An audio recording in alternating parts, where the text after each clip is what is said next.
সব খেলার সেরা বাঙালির তুমি ফুটবল, সব খেলার সেরা বাঙালির তুমি ফুটবল। এই তোমাকে লাথায় রোজ বুট পরা কত পা, এত লাথি খাও তবু মুখে কিছু বলো না।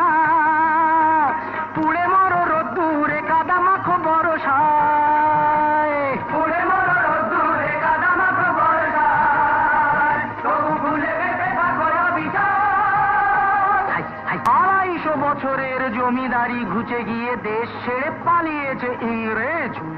নোক দাঁত ভাঙা এক মৃত্যু সিংহ সেজে, নেই তার জারি জুরি নেই তেজ, তবু মানতে তো বাধা নেই, তবু মানতে তো বাধা নেই। সেই তো শেখালো এই ফুটবল, তারি দৌলতে ভাই অমর হয়েছে নাম মোহনবাগান ইস্ট বেঙ্গল।